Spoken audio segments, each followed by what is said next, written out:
السلام علیکم ورحمۃ اللہ وبرکاتہ۔ پیارے خواتین حضرات، آپ دیکھ رہے ہیں روضہ رسول اللہ صلی اللہ علیہ وآلہ وسلم کے بہت ہی خوبصورت مناظر، اور حجاج کرام جو ہیں ریاض الجنہ میں جانے کے لیے لائنوں میں انتظار کر رہے ہیں، اور دوسری سائیڈ سے روضہ رسول اللہ کے اندر جا کر سلام پیش کرنے کے لیے یہ دوسری سائیڈ سے بھی حجاج کرام لائنوں کی صورت میں روضہ کے سامنے آپ دیکھ رہے ہیں کہ یہ سلام پیش کرنے کے لیے جا رہے ہیں۔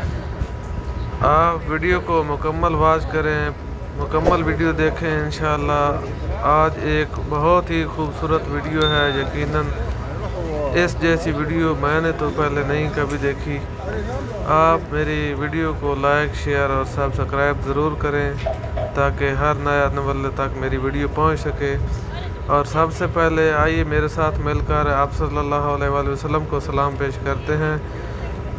بسم اللہ الرحمن الرحیم۔ الصلاۃ والسلام علیکہ یا رسول اللہ صلی اللہ علیہ وآلہ وسلم۔ ایک بار پھر سلام پیش کرتے ہیں۔ بسم اللہ الرحمن الرحیم۔ السلام علیکہ ایھا النبی ورحمۃ اللہ وبرکاتہ۔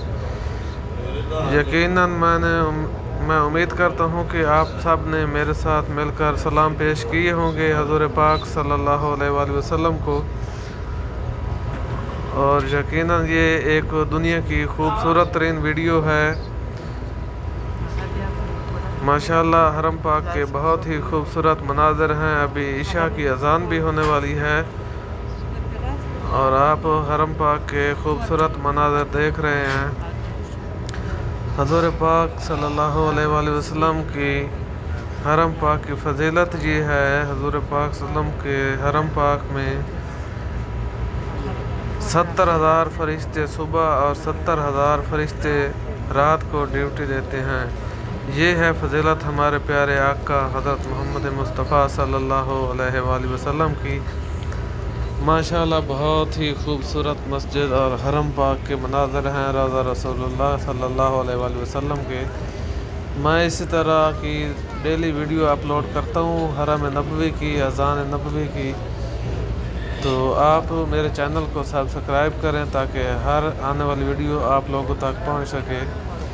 تو ابھی جو ہے اذان عشاء بھی ہونے والی ہے، تو آئیے اب آپ کو میں اذان عشاء سناتا ہوں، اور مزید آپ حرم پاک کے مناظر دیکھیں۔ ماشاءاللہ یہ چھتریاں اوپن ہیں، چونکہ آج موسم جو ہے تھوڑا خراب ہے، بارش کے امکانات ہیں، تو ہو سکتا ہے کہ بارش بھی ہو جائے، تو اسی لیے چھتریوں کو کلوز نہیں کیا گیا، چھتریاں اوپن ہیں۔ تو آئیے اب اذان سنتے ہیں۔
ادھر موبائل پکڑنا، ویڈیو چل رہی ہے، میں سامنے جاتا ہوں۔